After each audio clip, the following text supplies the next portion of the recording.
Gloria from Yoga Simple and Sacred, and today I'd like to show you a few poses that you could do at the wall.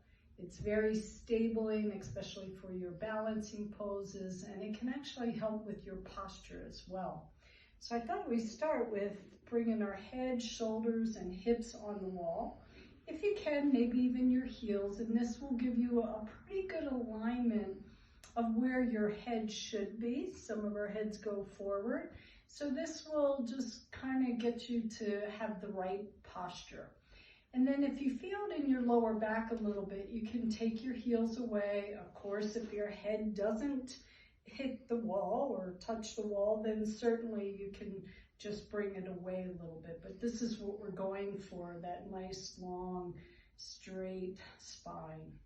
So some of the poses you might want to do, I'll take my feet a little wider apart, keep the head and shoulders on the wall, and do a few side bends. So of course we inhale center, exhale as we go to one side. And this is a nice place also to do triangle pose. So I'll just take my feet a little wider, and then as you go to one side, you'll keep the head and shoulders on the wall, maybe your hips. Oftentimes I see people come forward like this, so the wall gives you that support, and at least you know it's like, oh yeah, I'm just lined up properly here. So of course, whatever you do on one side, you want to do on the other side. And at any point in the video, you want to stay at the pose a little longer than I do, then you can just pause it, or at least this will give you some ideas to do your own poses at the wall. And then I might keep my hips on the wall, walk my feet away a little bit, and come forward in a forward bend. Maybe it's just to your thighs or all the way down, okay, to warm up the spine. And you can simply walk up. This next one I really love for my hips is you walk away from the wall, and then this is chair pose, so you could stay here pressing your head and shoulders into the wall. And it gives you a lot of support and really works your thighs. If you work your quadriceps, you're going to help support those knees. Maybe you start off just a few breaths and then you realize it's like, oh, I can stay a little longer here. And then of course, some of you can get a little lower. You'll feel the quads more. You just don't want to bring your hips below your knees. Okay. And then from this position, what I'd like to do is go into that figure 4. If you want to get into that piriformis. So I might just stay here, and I actually am pressing my weight into the wall to take some of the weight off my legs.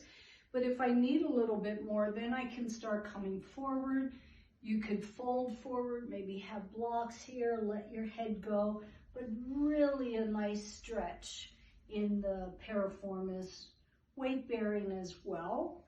A nice pose you can do in a chair as well if you don't feel comfortable doing it at the wall. And I'd like to keep this top foot flex. You can even pulse the inside of the leg to get that hip to warm up.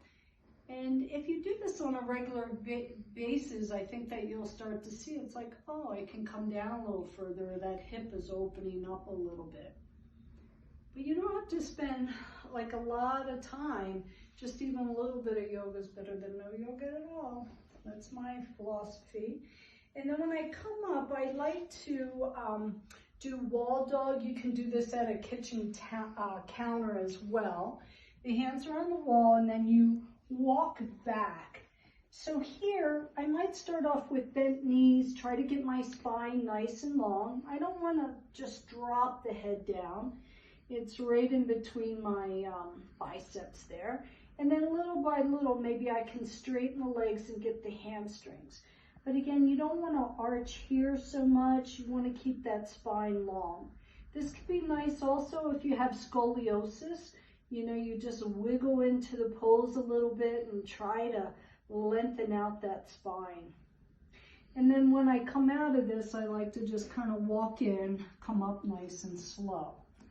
From this position, you're right here to do a little upper body or plank position. So your body's nice and long. And then you might just come forward, just a little dip. If you want to get into the pecs and the triceps and that, you can come forward. Maybe you start off doing 3 or 4 of these, and then you wind up in a week or 2 doing 6 or 10, whatever your preference is. But it will help with the shoulders and upper body. And then I often like to go back into a wall dog just to rest there, stretch out the back of those hamstrings. And then again, just be careful when you come up. Next one is Warrior One at the wall. And you can either just let your toes rest right at the baseboard, or nice little toe stretch. You can put your toes up on the baseboard. You can stay here. Oftentimes I like to add the shoulders. So I'll come up, come into the wall, nice stretch through here, come down, a few times. You want to make sure that bottom knee doesn't move towards the wall. It stays right above that ankle. And again, maybe 3 or 6 of these, or just rest and get more of the stretch in the side.